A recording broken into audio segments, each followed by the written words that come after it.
Good morning students. Class ninth का जो आज टॉपिक है वो है जंतु ऊतक, एनिमल टिश्यू। पिछले कुछ वीडियो में आपने पादप ऊतक अर्थात प्लांट टिश्यू के विषय में पूरा पढ़ लिया है। अब हम आज आपको जंतु ऊतक एनिमल टिश्यू के विषय में बताएंगे कि एनिमल टिश्यू क्या होता है। ठीक, तो एनिमल टिश्यू पढ़ने से पहले हम ये पूरा चार्ट बना लेंगे, क्योंकि इससे हमें ये पता चल जाएगा कि जंतु ऊतक कितने प्रकार के होते हैं और जैसे एपिथेलियम है तो एपिथेलियम कितने प्रकार का होता है। तो ये चार्ट से हम पूरा समझ आएंगे कि क्या हमें पढ़ना है इस चैप्टर में। जंतु ऊतक के अंतर्गत हमें कौन कौन से टॉपिक पढ़ने हैं। तो वीडियो शुरू करने से पहले अगर आप हमारे चैनल पर नए हैं तो चैनल को सब्सक्राइब कर लें, बेल आइकन को दबा लें ताकि आपको वीडियो की नोटिफिकेशन मिल सके। तो देखिए, आपको ये चार्ट बता दिया, जंतु ऊतक क्या होता है, कितने प्रकार का होता है, सब पूरा इसमें बना हुआ है। अगर इतना हमने पढ़ लिया, इतना जान लिया, तो हमें जंतु ऊतक की केवल परिभाषा है और उसको पढ़ना पड़ेगा बस। बाकी और इसमें हम समझ जाएंगे कि जंतु ऊतक कितने प्रकार के होते हैं और उनके कितने प्रकार होते हैं। तो जैसे शुरू करते हैं, जैसे जंतु ऊतक होता है। जंतु ऊतक कितने प्रकार का होता है, मतलब जंतु ऊतक में कितने प्रकार ऊतक होते हैं। तो पहला है नंबर ए एपिथेलियम, दूसरा संयोजी ऊतक, तीसरा पेशी ऊतक और चौथा तंत्रिका ऊतक। तो जंतु ऊतक कितने प्रकार का होता है, तो एपिथेलियम, संयोजी ऊतक, पेशी ऊतक और तंत्रिका ऊतक। तो ये 4 प्रकार के ऊतक होते हैं जंतु ऊतक में। जंतु ऊतक में 4 प्रकार के ऊतक होते हैं। जो एपिथेलियम होता है, एपिथेलियम के अंतर्गत जो एपिथेलियम होता है वो 6 प्रकार का होता है।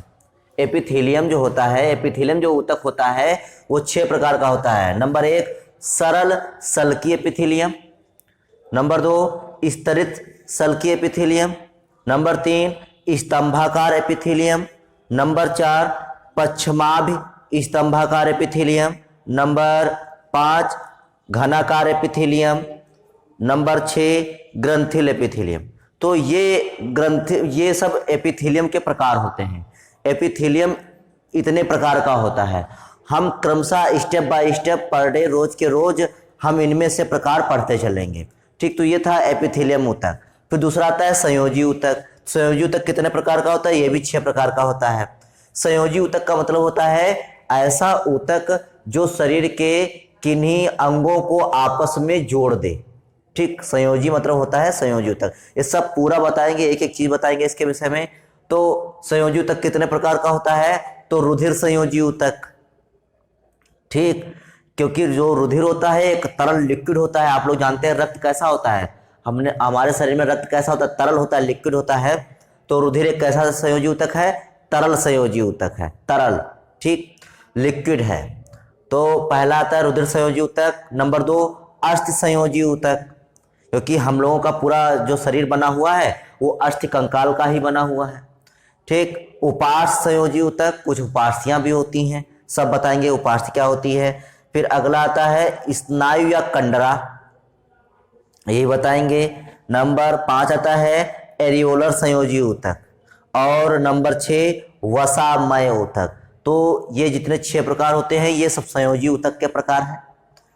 फिर अगला आता है पेशी ऊतक।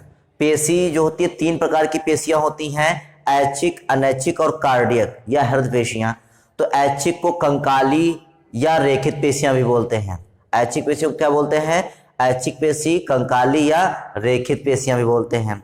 अनैच्छिक पेशियां क्या होती हैं, जो दूसरा होता है वो अनैच्छिक आरेखित पेशियां भी कहते हैं। इनको क्या कहते हैं, अनैच्छिक या आरेखित पेशियां भी कहते हैं। और तीसरा आता है कार्डियक या हृदय पेशियां। तो पेशियों के अंतर्गत कितने प्रकार के ऊतक आते हैं, 3, ऐच्छिक, अनैच्छिक और कार्डियक। तो ये 3 प्रकार के इसके अंतर्गत आती हैं। फिर अगला आता है तंत्रिका ऊतक। तंत्रिका ऊतक में हम तंत्रिका कोशिका पढ़ेंगे, क्योंकि जो तंत्रिका ऊतक होता है वो ढेर सारी तंत्रिका कोशिकाओं से मिलकर बना होता है। तो हम उसके अंतर्गत तंत्रिका कोशिका पढ़ लेंगे। तो ये चार्ट अगर आपको पता है तो इस चार्ट के माध्यम से आप एक एक करके सभी ऊतक के विषय में जानते चलेंगे। ठीक, तो अब हम जो कल नेक्स्ट वीडियो बनाएंगे उसमें हम आपको एपिथेलियम बताएंगे।